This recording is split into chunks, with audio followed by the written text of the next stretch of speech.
pigeon. Everyone said it's so lit. Well, I don't understand.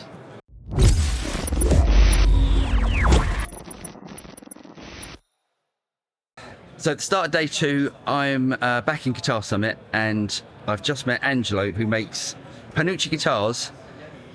So you'll hear a bit of me playing because there's a little sound booth just over there. Secret sound booth, yeah, no one's supposed to know about it.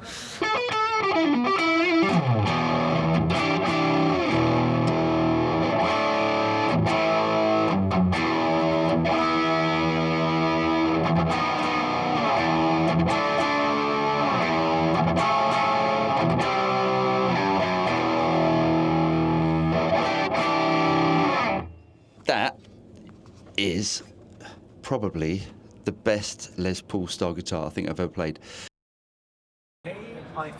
Just the relicing work on these is absolutely stunning. So yeah, tell us a bit about them. It's inspired on a single cut guitar, as you can imagine, but with some small modern improvements like a normal angle on the headstock, so it stays in tune. If I've done my job right. Yeah. A longer tenon, a deeper tenon, and all those specifics. Stainless steel frets, but don't tell anybody. That always makes things better, in my opinion. In my opinion, well, for me, it's all about balance in the sound. I also make my own pickups. You experienced it. It's all about balance for me. Yep. And it looks old, and of course it feels old. That's also, but for me it should be about the sound and not the looks, and the feel. And this is only that you can go to a show and not have to worry about scratches. Everyone that watches the channel knows that I love relict for exactly that reason. So yeah, it takes away the barrier between the player and the instrument, because it needs to be played. It's not art. It's absolutely. I'm always happy that players like Chris Buck plays my guitars, and that's my kick. Not look at me, I'm a great guitar player. Look at me, how happy people get from playing my guitars.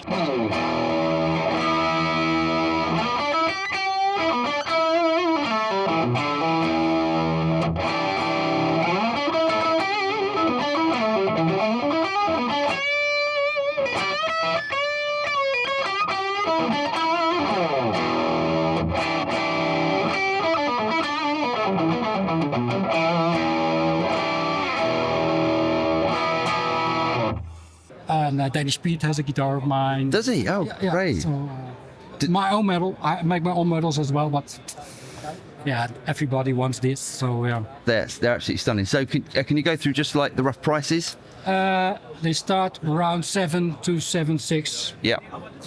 But so even though that sounds like a lot of money to a lot of people, if you're paying for this sort of level of quality on a Murphy Lab, etc., you're paying sometimes double that.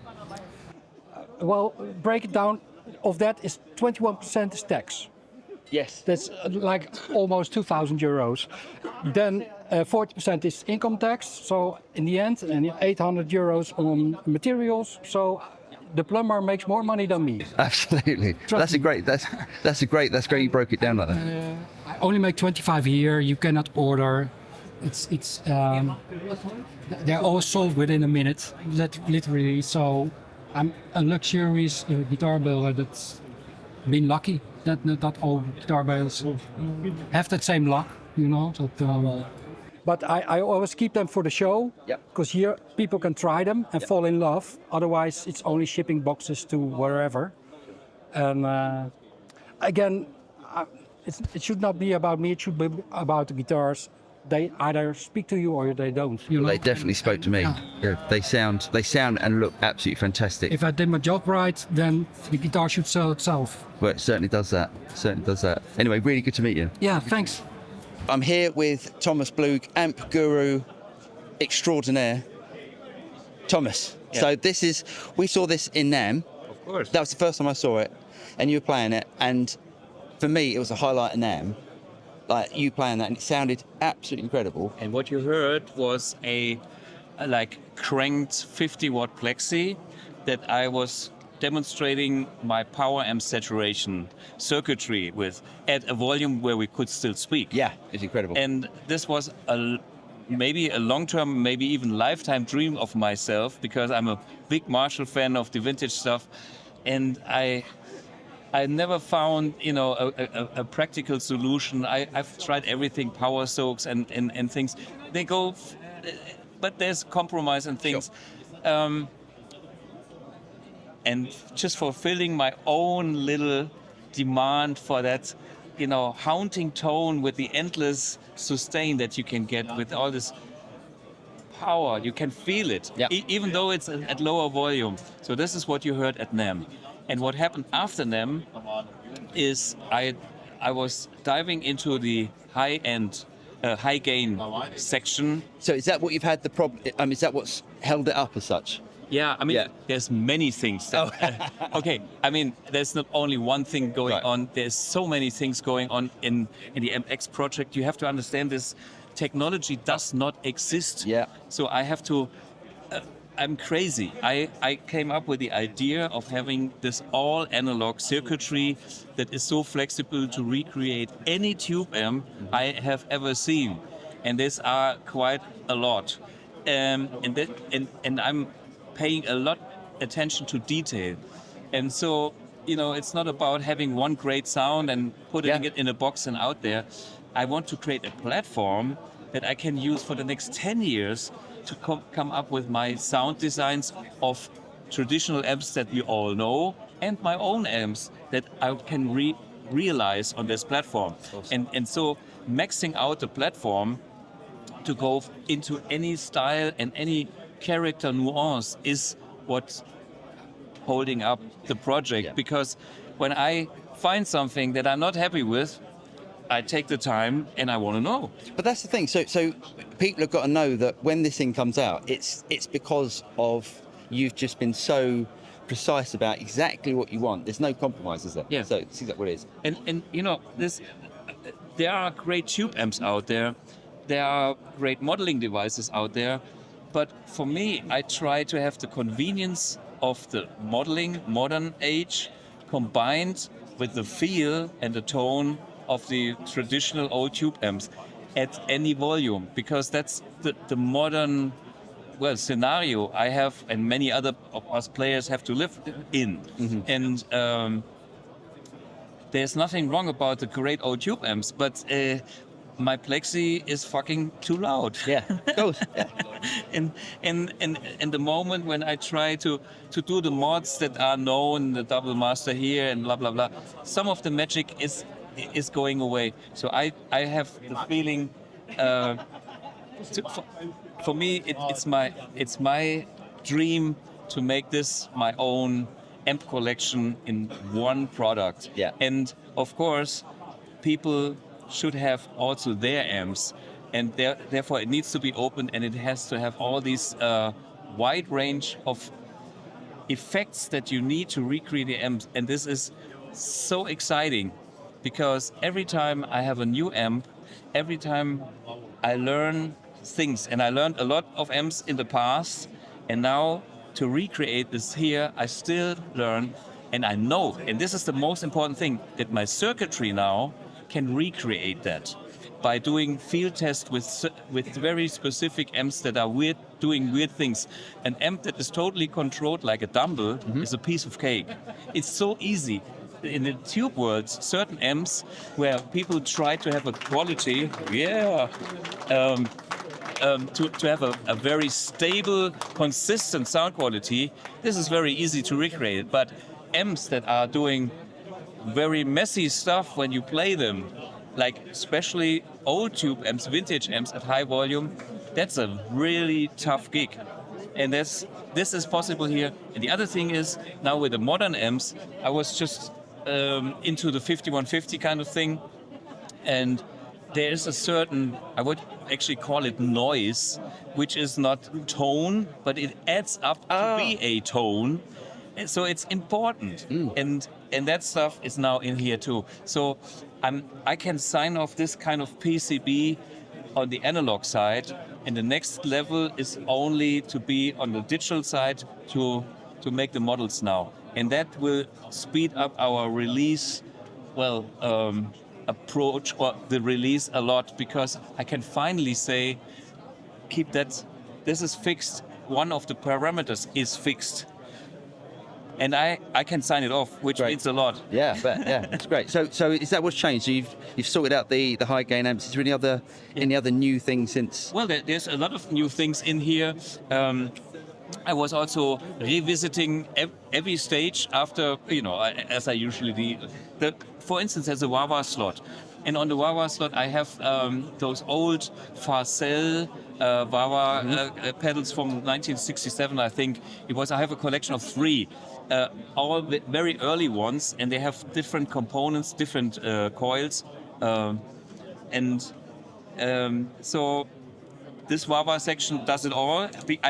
It's in here. You can hear it. Awesome. The streets of San Francisco sound and Voodoo Child and other wah. So this is new and exciting. The next section is the boost section. I have added a parallel signal path, so I can have like on a dry signal and a slightly overdriven sound at the same time and blend it. Oh, cool. Internally. Right. So that's something I increased on that stage. The drive state section here is using the updates that we learned from the high gain amp section. So we thought, hey, if we learned how to make the best sounding high gain amps, why not using this knowledge in our drive pedal stage as well? So that has been completely revisited, and this is why it takes so long, because I start from the beginning, and there's a few things I have already signed off. They're right, but it's like everything I learn, I put it wherever it makes some good effect. Yeah. And this is, I have to understand that I have to stop at a certain time as well, but I stop when I have the feeling I achieved my goal. And that's it. And everyone's going to be waiting for that time, but it's going to be right. Once it's, when you release this, it's going to be right. So we know that. So that's it, really. I think we can sign off there. So Thomas, thanks again for. One more thing. Yeah. Release date. Release date. We're going to hold you to it this time. There is no release date. I will. It's when it's ready. It's when it's ready. It's finished when it's finished, and I'm not finished. That's perfect. I'm German.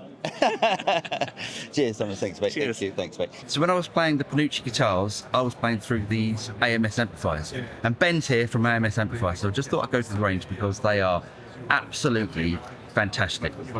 It's 5 series of amplifiers, and five series completely different. Yeah. Because you have a series for clean platform, a series with a maximum headroom clean platform with 50 watts. Lovely. British series like as you play. Plexi style, awesome, but never a copy, never. It's each amplifier is a creation from A to Z, and the Revenge series a little bit modern, a little bit more modern. 3 channels, 2 channels.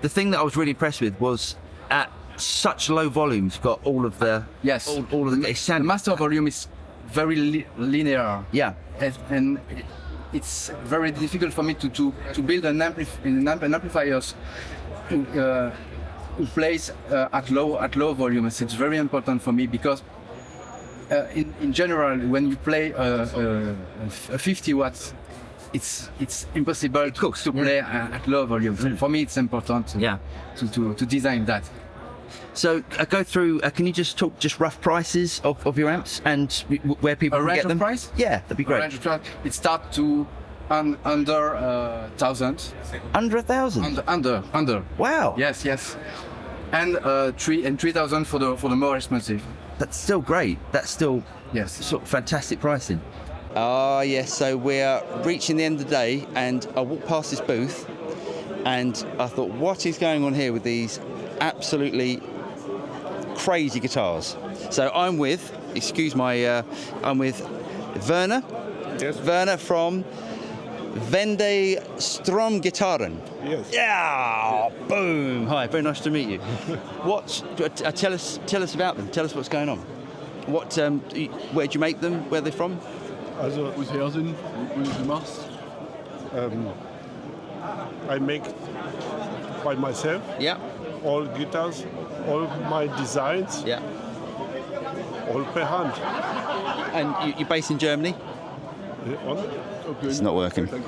I'm walking past these, all of these cool-looking amplifiers, and this happens.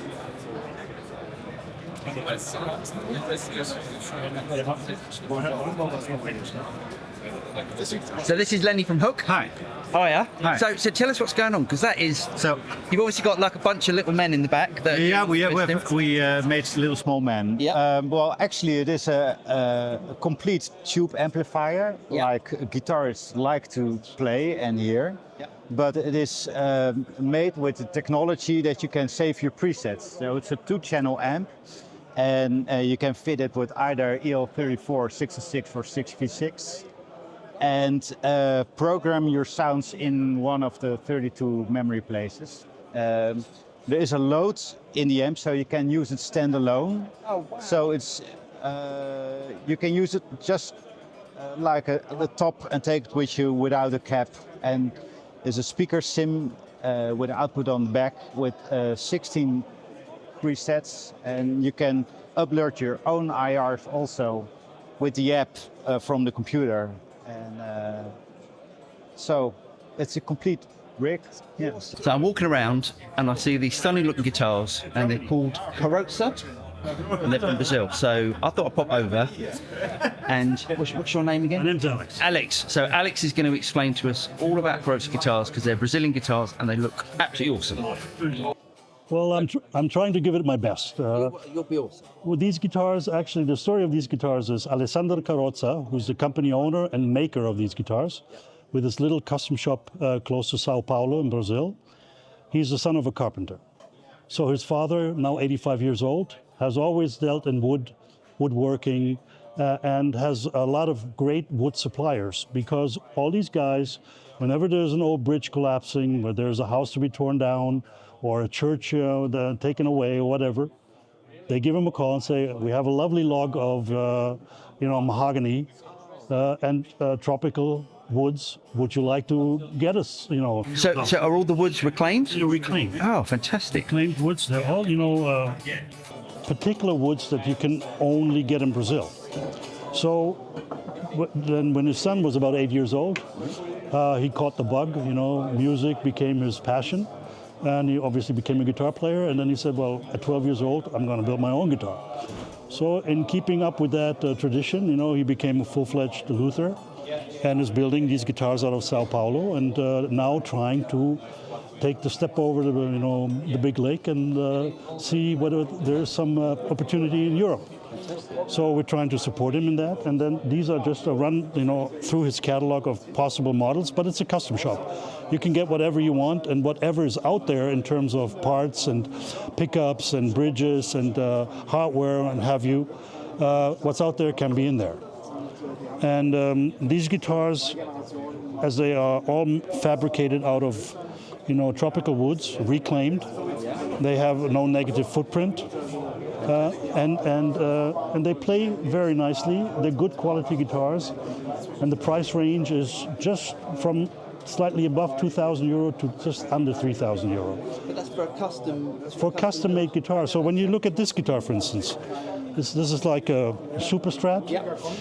This type of guitar, and I know you're a fond guitar, your personal stash includes a couple of John Suhrs and stuff. This is a great guitar, but it's about €1,000 cheaper than a comparable John Suhr. So we believe that there is a market for this. They're quality guitars, and you have to figure that in Brazil, the working conditions for the average worker is very similar to Europe. You know, it's not like Asia, where there is very cheap labor. You don't have that in Brazil. So in order to make a difference, you really have to get your act together, have good quality, have a great make in all the guitars, so the production value is quite high. And we hope that it's going to be, enough to achieve something in the European market. So that's why we're here. This is the first time, and we'll see whether we can leave a footprint. Pigeon. Pigeon. Everyone said it's so I don't understand.